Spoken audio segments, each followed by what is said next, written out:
video, yes? It is. Salutations, respected viewers. This is George from Ireland. Here I am in front of Dohány Street Synagogue in Budapest.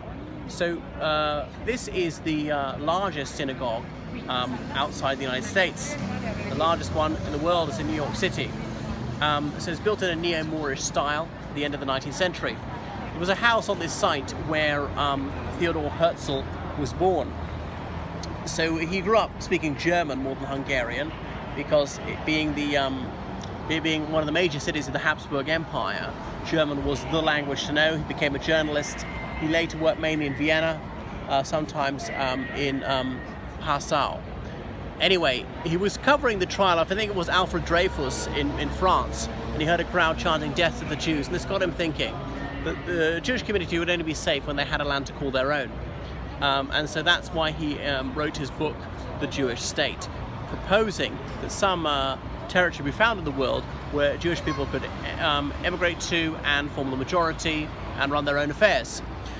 Because the 19th century was a century of coming out of the ghetto in Europe for the Jewish community, as anti-Semitic laws were repealed in many countries.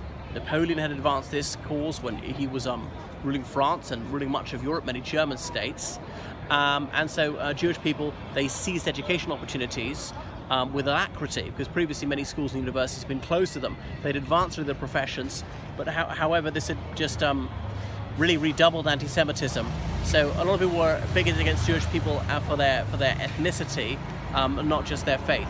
So he also wrote a novel, Old New Land, envisioning what Palestine might be like if it had a Jewish majority, but they had cordial relations with their Arab neighbours.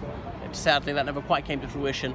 The World Jewish Congress was founded, and they had a conference in Zurich. Anyway, he died in the very early 20th century, never seeing his plans come into being a reality. So I suppose I better go back to this synagogue here. So this was built towards the end of his life, when he was mostly living in Vienna. And you can see it's got a few Star of David motifs.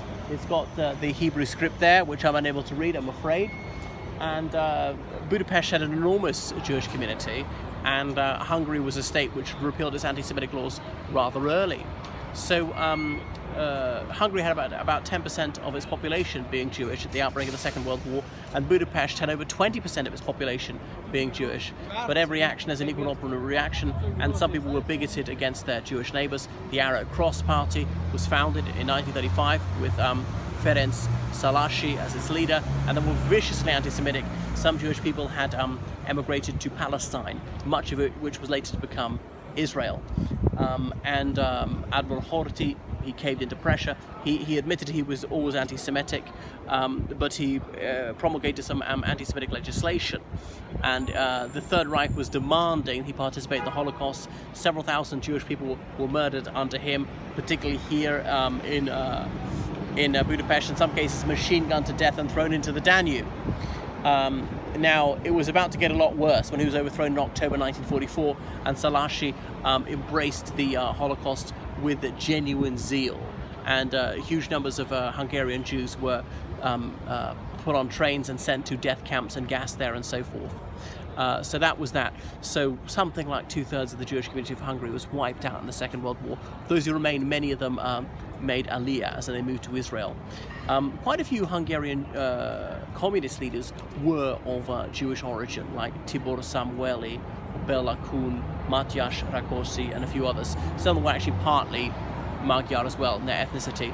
Now, it may seem apropos of nothing, but many of those who were anti-Semitic were also virulently anti-communist, and they kept saying, oh, communism is a Jewish conspiracy.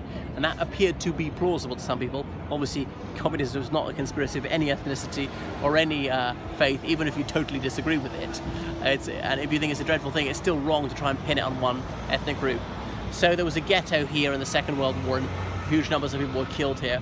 Often they simply died of malnutrition and lack of fuel. So over 2,000 of them are buried around the corner in the garden of the synagogue. It's well worth taking a tour here, but you must be decently dressed, not wearing shorts and things like that. So there are tours in many different languages. Dohány, it means smoke for some reason, Smoke Street, I don't know why. So that's it. Do go in, and I'm pleased to say some Jewish people have moved back to Hungary, and there is a bit of a Jewish community in some of the streets behind here. So you must certainly pay it a visit if you're in town.